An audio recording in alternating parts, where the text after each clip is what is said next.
वंदे मातरम। आज आप जानेंगे अंडाणु जनन क्या है।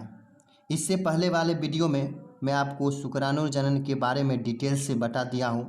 फर्स्ट पार्ट में आप नर जनन तंत्र जो कि शुक्राणु जनन को उत्पन्न करने के लिए ज़रूरत होता है उसको मैं समझा दिया हूँ। सेकेंड पार्ट में शुक्राणु को निर्माण कर दिया हूँ, उसको आप देख लेंगे।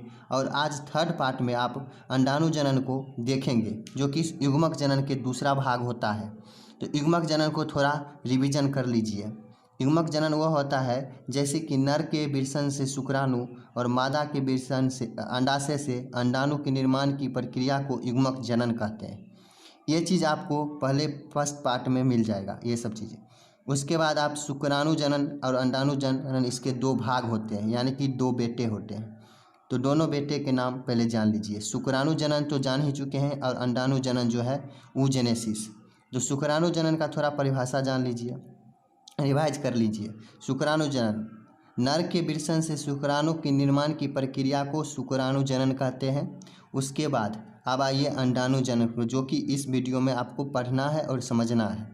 अंडाणु जनन जो है इसका परिभाषा ऐसा होता है जैसे कि आप जानते ही होंगे, वृषण से शुक्राणु निकला तो शुक्राणु जनन और अंडाशय से अंडाणु निकलेगा तो अंडाणु जनन, यानी कि मादा के अंडाशय से अंडाणु के निकलने की प्रक्रिया को अंडाणु जनन कहते हैं। जो कि ये पहले वीडियो में डन हो चुका है शुक्राणु जनन, और अंडाणु जनन को इस वीडियो में डन कहते हैं। तो चलिए डन करते हैं कैसे।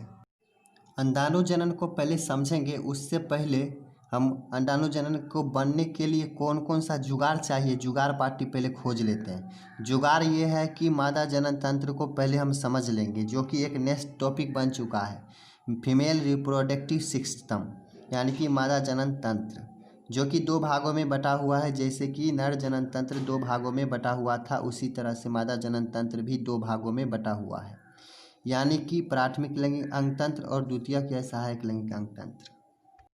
ये भी सब भाई बेचारा अपने में बांट ले हैं।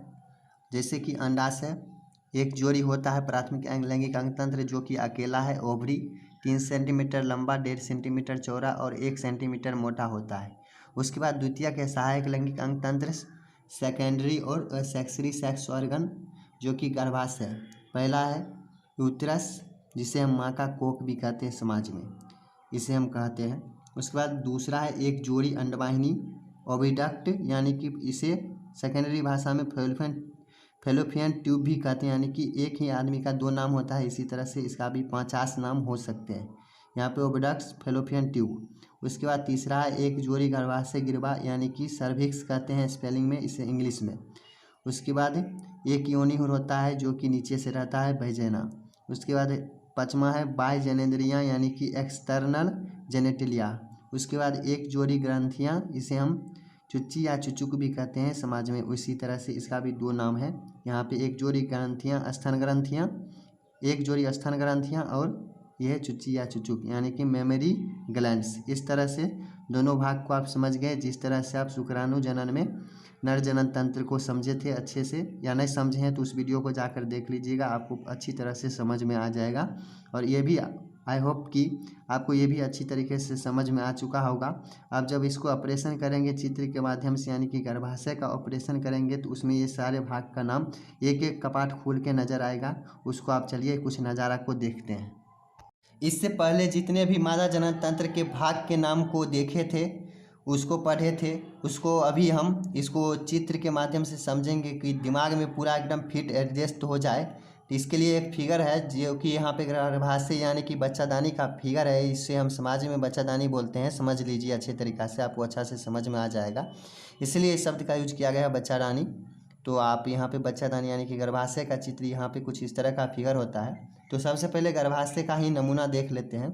गर्भाशय का नमूना यहाँ पे देखिए 7.5 सेंटीमीटर लंबा और 5 सेंटीमीटर चौड़ा और 3.5 सेंटीमीटर मोटा होता है गर्भाशय, जो यहाँ पे बीच वाला जो फिगर आपको आइकन दिख रहा है। उसके बाद यहाँ पर उसके बाद हम देखते हैं अंडवाहिनी। अंडवाहिनी जो कितने भागों की मिलकर एक अंडवाहिनी बनता है, जो कि आप दूसरा द्वितीयक या सहायक लिंग तंत्र में दूसरा जो भाग को पढ़े थे वही है अंडवाहिनी। उधर जो देखे थे अंडवाहिनी जो है, अंडवाहिनी यहाँ पे 12 सेंटीमीटर लंबी होती है। ये भाग यहाँ पे इस एक जोड़ी में होती है, एक साइड इधर और एक साइड इधर होता है। यहाँ पर देख लीजिए। उसके बाद ये अंडवाहिनी है जो 12 सेंटीमीटर का होता है यहाँ पर। उसके बाद 3 मिलाकर बनते हैं। 3 मिलाकर कौन कौन बनते हैं तो यहाँ पे देखिए, यहाँ पे इस भाग को कहते हैं कीपक। उसके बाद यहाँ पे होता है जो दूसरा तुम्बिका, और तीसरा होता है संकीर्ण पथ यानी कि एस्थमस। एस्थमस संकीर्ण पथ, तुम्बिका एम्बुला और कीपक इंफंडिबुलम, यानी कि 3 भाग को मिलाकर यहाँ पर अंडवाहिनी का निर्माण होता है। इसको भी अंडवाहिनी कह सकते हैं, इधर जगह नहीं होने के कारण इधर लिखा गया है। ये दोनों बात समझ बराबरी है। उसके बाद यहाँ पर जो है ये बीच में जो रखा गया है गोला टाइप का, इसको हम अंडाशय कहते हैं, जो कि आप तीसरा नंबर में देखे थे। एक जोड़ी अंडाशय होता है, जो ये अंडाशय है यहाँ पर, इसी में अंडाणु का निर्माण होता है। यहाँ पर ये प्राथमिक लैंगिक अंगतंत्र है, उधर जो देखे थे प्राथमिक लैंगिक अंगतंत्र में अंडाशय जो होता है। अंडाशय यहाँ पर ओवरी 3 सेंटीमीटर लंबा, 1.5 सेंटीमीटर चौड़ा और 1.0 सेंटीमीटर मोटा होता है। इसी के अंदर अंडाणु का निर्माण होता है। ये जो झालरदायक उंगली नुमा संरचना जो देख रहे हैं, जब अंडाणु का निर्माण होता है तो इसी के माध्यम से यहाँ पे संकीर्ण पथ यानी कि यहाँ पर आता है संकीर्ण पथ, और कि कैसे एम्बुला के बीच में जो आता है, इसी के माध्यम से आता है अंडवाहिनी के माध्यम से, तो यहाँ पे आ जाता है इसके माध्यम से। उसके बाद जो यहाँ जो कड़ी देख रहे हैं, ये किसके माध्यम से जुड़ा है, इस कड़ी का नाम है पेरिटोनियम झिल्ली के द्वारा एक जुड़ा रहता है। उसके बाद यहाँ जिसे हम मेसोवारियम कहते हैं, इस झिल्ली का नाम यहाँ पे जो जुड़ा रहता है, इस झिल्ली को हम नाम कहते हैं। उसके बाद काफ़ी सारे एग्जाम में भी पूछे जाते हैं कि अंडाणु एवं शुक्राणु का निषेचन किस भाग में होता है, यानी कि अंडवाहिनी के अंदर। वो होता है एस्थमस और एम्बुला के बीच, जो कि यहाँ पर जो है एम्बुलरी एस्थमस जंक्शन, जो कि आपको एग्जाम में दे देगा कहाँ पे होता है, तो आप खड़ाक से टिक मार दीजिएगा कि एम्बुलरी एस्थमस जंक्शन पर जायगोट का निर्माण होता है। यहाँ पर यहाँ से इस भाग से होते हुए, यानी कि योनि द्वार हुआ यहाँ पर, ये जो है योनि, यहाँ 7 से 10 सेंटीमीटर नली होती है, यहाँ तक होती है। उसके बाद इसे हम वैजाइना कहते हैं स्पेलिंग में, ये होती है। उसके बाद यहाँ से आते हुए जब शुक्राणु इसमें प्रवेश करता है तो यहाँ पर आते आते यहाँ पर आता है। उसके बाद इधर से अंडाणु भी ये झालर के माध्यम से पकड़ के ऊपर आता है। यहाँ पर जब निषेचन क्रिया होती है तो यहाँ पे जायगोट जो है, जायगोट का निर्माण जो होता है, ये एस्थमस संकीर्ण पथ यहाँ पर और तुम्बिका एम्बुला के बीच में ही होता है और कहीं पर नहीं होता है, यहाँ पे होता है। उसके बाद ससर की यहाँ पर अध्यारोपित हो जाता है ये गर्भाशय में, इसी में पलता बढ़ता है। यहाँ पर जायगोट का निर्माण होता है एम्बुलरी एस्थमस जंक्शन के ऊपर। उसके बाद यहाँ पर सारे भाग को आप अच्छी तरीके से जान ही गए हैं, अब इतना ही भाग होता है। उसके बाद नेक्स्ट जब अंडाणु का निर्माण होगा, कैसे क्या होगा, आगे की प्रोसेस जो आगे के वीडियो में देखेंगे। आज अंडाणु जनन क्या है उसको आप अगले वीडियो में देखेंगे कि अंडाणु जनन, अंडाणु कैसे निर्माण होता है अंडाशय के अंदर, उसका कुछ स्टाइल जानेंगे।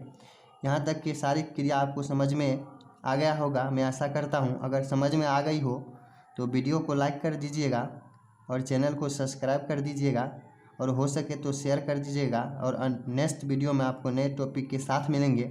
तब तक के लिए जय हिंद, वंदे मातरम।